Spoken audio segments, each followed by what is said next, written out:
On Sunday's preseason game, the Chicago Bears did something that they just have not done a lot over the last few years, and why they need to try to build off of that going into the 2025 season. We'll talk a little bit about that. First, we're going to talk about Ben Johnson hinting that the starters could play in the Bears' final preseason game, something Bears fans are going to really love. And Ben Johnson used an old recycled game plan and still finds success against the Bills. That actually fights back against the people that say that Ben Johnson used the full offense. We're going to talk about all that and more right after this. You are now tuned in to Chicago Bears Central, your number one place for all Chicago Bears news and content.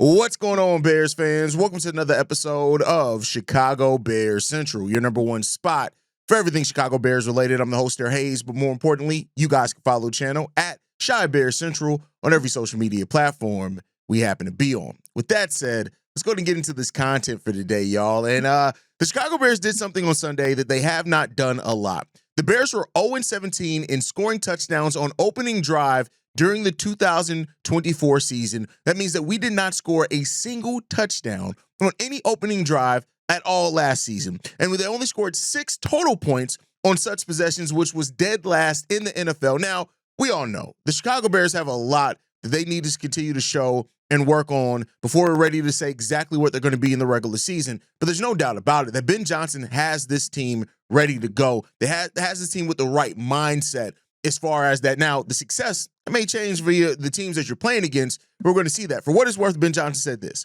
If I remember right, we didn't have the best field position to get started there. I thought that those guys did a really nice job of marching down the field. Caleb made a couple of big-time throws, in my opinion, to keep the drive going and made some plays out there. It was good to see. Opening drives are really important for a tone setter in the NFL. And you don't always have to score a touchdown on the opening drive, but how you march down that field, it really kind of sets the tone for the defense to understand. Now, of course, opening drives are a lot of times scripted, and that just is what it comes down to. It is what it is there, but that does not take away from how it can help set a tone. And I think the Bears really did that in their opening drive, both on offense and defense in the game against the Buffalo Bills. Now, how much of that is going to translate over to the regular season, that remains to be seen. The Bears still have a lot of work they can do before most people are going to trust them to be anything, right? And that is what it is. But I think this, when you look at just how, and this is something that we have talked a lot about here because the national media gets on my fucking nerves. But when you really look at this, right, is that just look at how the national media conversation has changed around the Chicago Bears just by one drive, really two, of Caleb Williams looking really good. Just look at how the national media conversation has changed. Look at the views on it. The Chicago Bears versus the Buffalo Bills with 5.1 million viewers tuned in for that game. It was Fox's most watched preseason game since 2021. As much as people like to shit on the Bears and they like to talk crap about Chicago, we talked about the Chicago bias in football. It's a thing. It's legitimate. You can see how the national media reacts to it. There are still big signs there that if the Bears turn into something good, that they're still going to be an attractive destination. The NFL should be viewed and invested in that as well. The Bears versus the Bills was the most watched sporting event of the weekend. Now, there's not a lot of sports going on right now, so there is that aspect of it. Like we're not going to act like it's not, but it was up over 11% over last year's game in the same time slot. That was the Saints versus 49ers. And the audience, it looked like it peaked to 5.9 million viewers from 9 to 9:15 Eastern time, which is about an hour into the game. That was after Caleb Williams, of course, had their drive. So again, there's interest there. And, as much as the Bears are talking about it, and it is what it is, and the way that they're covered in the national media, if the Bears do, and they can be a winning team, if they do prove to be that, the interest is going to be there. And that's undoubtedly, like, people are still interested in seeing what Caleb Williams can turn into. They're, of course, interested in seeing how Ben Johnson can change this team and what a new coaching staff brings to this team. It's there. And so the Bears is just going to have to really prove it. Now, we've been here all before. Bears fans, we've been here before. We've seen the excitement in the offseason. And then when the regular season starts, we start getting our damn teeth kicked in, and all that excitement turns into pain and turmoil. We've been there. Every Bears fan, if you've been a Bears fan long enough, has been there. We've seen it. You can't take away from it. And the Bears are going to have to show improve, and Ben Johnson's going to have to show improve, and this offense is going to have to continually develop and build off of the things that they've shown there if they want to keep that thing going. Now, for what it's worth there, Ben Johnson has also hinted that the Bears starters could be playing against the Kansas City Chiefs in the Bears' final preseason game. Ben Johnson saying this: "We'll talk about it as a staff. We take into account the number of reps they're having here. I know we all will have a good padded practice on Wednesday. We need one more of those. Then we'll see what we need to see. I thought a big part of what tonight was about was getting our routine down for the home night game, which is week 1 for us. I thought our starters did a good job. They understood what the purpose was. They came out and got the job done and did what they needed to do, and we got them out of the game. I thought the routine was a big part of it. This would be really the first time we're on the road in the preseason. It's probably good to go through that exercise as well." And it seems like Ben Johnson understands the importance of not only getting your players reps, but also the different situations. The Bears have been at home for the first 2 preseason games. So getting them some reps to see how they deal with things in an opposing team stadium, especially a stadium like the Kansas City Chiefs Stadium, which, by the way, Kansas City as a city is decent. Their stadiums, though, Kansas City does stadiums really freaking well. So, their stadiums are great. If you guys ever get a chance to go to Arrowhead Stadium, I suggest going there. And so I don't expect, even if they do play, a huge number of reps. It'll probably be similar to what we saw versus the Bills, maybe a chance of it even being less than that. But it does give a glimmer of hope. A lot of Bears were excited based off what we saw in a preseason game. And they want to see, can they do it again, right? Nothing's going to calm all of the doubts until the Bears are actually playing real live regular season football. And to that, I understand that point, right? Like we've gotten excited about a lot. And I've said it before, I am jaded as a Bears fan, as I think a lot of Bears fans, if they're admitting it, would say that they are too. We've seen so much over the course of being a fan of this franchise, good, bad, ugly. We've seen it all, right? And some of it starts in after some of the off seasons where we had the most hope, where it comes crashing down shortly thereafter. So hearing that Ben Johnson may play the starters on Friday, it's 2 days from now. It's not even Sunday. It's on Friday against Kansas City. Short week. I mean, it shows a lot. But I won't lie and say I'm a little bit nervous of it. The number of injuries that the Chicago Bears have had that we still don't really have solid updates on what's going on with some of these players, it has me worried. I'm not going to lie about that. It does. It is what it is when it comes down to that. Those are always going to be there regardless of who's playing. You can only protect players for so long. But I just think it's a little nerve-wracking, because the one thing that I don't want to happen is that this Bears season that has some promise, it turns out to be something that gets thrown off before it really gets a chance to start because of injuries. And that's what I'm a little bit worried about. So hearing that the Bears starters will play in the preseason finale, cool, great. It is what it is. How much are they going to play is the biggest question here. And you got to mitigate that injury risk. But for what it's worth, the injuries have opened up opportunities for other people. Ian Wheeler got a great opportunity in the last preseason game because Roshan's down and Kyle Monanga's out. Now, I will say this, the fact that we haven't heard anything solid on the injury updates yet has me a little concerned. And the Bears don't necessarily have to. Listen, we got a while into our actual week 1 game. We get through this preseason game, and then, we don't play again until the second week of September, I believe, first weekend in September. So we have a little bit, from we play August 22nd. We don't play again until September 8th, right? So we have that time that we don't play until after Labor Day. So we have that time period where it gives players an opportunity to rest up, heal up, things like that, before they really need to worry about releasing a depth chart or injury report or things like that for sure. But it's a little worrisome that Terrell Smith went down. Haven't heard anything official. I do expect that to be pretty bad. Nothing on Kyle Monangai, nothing on Deion Hankins, nothing on, a lot of these guys that went down. We haven't, like, Darnell Wright was back out there. We haven't heard anything official there either. Like, a little bit worried about that, but, that comes with the territory. They'll release that information when they will. When they do, we'll drop an emergency episode, as we always do with major injuries. So we'll see how that goes. But let me know what you guys think down below. Hearing that the starters will play, some at least, against the Kansas City Chiefs, how do you feel about that? Do you feel, are you more excited about that? Are you a little bit worried about it as well, like I am with the injury things? It's preseason. There's been a lot of injuries to go around in this preseason period. Are you a little bit more worried about it like me? Let me know what you guys think on that down below. But with that said, one more thing with the preseason game. One of the things that came out with the Chicago Bears potentially is that they used a recycled game plan, reportedly, against the Buffalo Bills, saying this. This was said. Amon-Ra St. Brown said this on the Up and Adams podcast. He said it looked good. But running back Jahmyr Gibbs made a jab at Johnson, saying it was funny watching the same plays that we ran. Now, that doesn't necessarily mean the whole entire game plan was the same. Coaches has plays in their playbook, and sometimes that turns into, you're going to use some of those plays in different opportunities. But he also said this, so we'll see. But Ben Johnson said it for this. Shoot, this is the same game plan in the preseason that I've done for the past 4 years, so the plays should probably look the same. We've dusted off an old one, and the guys are going out there executing at a high level right now. So here's the thing here, right, is that Ben Johnson saying that they dusted off an old one, that means, and he said this, it's the same game plan that they use in preseason for the past 4 years. Now, there were some Bears fans and Bears detractors in the comments of this very podcast saying, oh my God, but Ben Johnson, he used an actual game plan against the Bills starters. You guys aren't shit. You used a recycled game plan? To me, that tells me this, that we ain't even begun to see what this game plan that's built for this team could look like. And for that, I'm going to take this and say, well done, Ben. Well fucking done. Because listen, what the Bears looked like on the offense was electric. Now, again, the context of that matters. We can't ignore the context of it being a preseason game against not the starters. We can't overlook that context. But at the end of the day, it's this. Ben Johnson, it's about getting these players ready. And that's what the preseason is for. And the same people that would have said, oh my God, the Bears look terrible if we did look bad in that game, they would have been saying, oh, it's preseason then. Tell those same people that are saying, oh my God, it's against the second stringers. Oh my God, it's preseason. Tell them to go fuck themselves.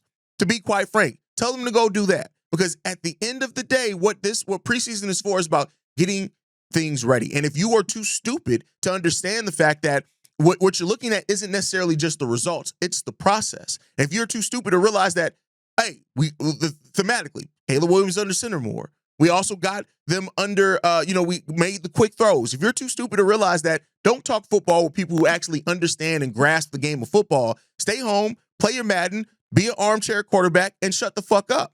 That's what needs to happen here. The thing is that I usually always understand the doubt around the Bears. The Bears have earned that label from Bears fans, from not Bears fans. They've earned that. But for the same people, both Bears fans and non-Bears fans, the same people who were talking about, oh my God, Tyson Bagent looks so much more ready than Caleb Williams out of the first preseason game when Caleb didn't even play, and then turns around, oh, well, yeah, Caleb should look good. It was against the second stringers. Fuck you and your mama's a whore. That's what I got to say on that one. Listen, you know what we're going to get back to here at Chicago Bears Central, and this is something that I realized I got to hold myself accountable. I've been too nice to some of y'all lately, right? I've been too nice. I've not let the pettiness out as much as I need to, and some of y'all are stupid. Some of y'all are and y'all worry so much about what Caleb is or is not doing. You act like your mama's favorite daughter as a grown-ass man. And that's what the problem is. So, yes, the Bears have a lot that they need to prove. But if you can't come into a conversation with anything more than, oh, but it was the second stringers. Oh, my God, he's in the second year. He should look better. If you can't come with an actual conversation, fuck you and your mama. And that's what I got to say. And I stand on that. If anybody got a problem with it, please, I implore you to come see me about it. With that said, let's move on. The Chicago Bears worked out 3 running backs yesterday. With all the injuries that we have to our running back room, the Bears worked out Royce Freeman, Killen James, and Dylan Johnson. Royce Freeman may be the most notable name out of that group. He was a 3rd-round pick in 2018 with the Denver Broncos, and he had a solid start in his career. He rushed over for 500 yards and scored 5 touchdowns in his rookie season, but you never really were up to those expectations after that. He bounced around the league over the last few years. He's played with the Carolina Panthers, the Houston Texans, the Los Angeles Rams, the Dallas Cowboys, and it is what it is. He didn't play a regular season down in 2024. It is what it is. Over the course of his career, he's rushed for 1,792 yards and 10 touchdowns throughout his career. But even then, it's not like it's a super notable thing there. He's just the most notable out of a group. I do think the Bears bringing in this level of players kind of just says, we need bodies in here for training camp for the rest of the preseason.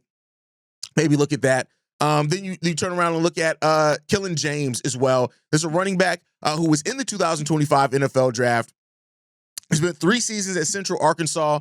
He played his final year in college at UNLV, had 653 rushing yards and 5 touchdowns in that year. He's had a workout for a few teams. He hasn't been able to stick to a team over that time period while he has been working out for teams. So the Bears bring him in.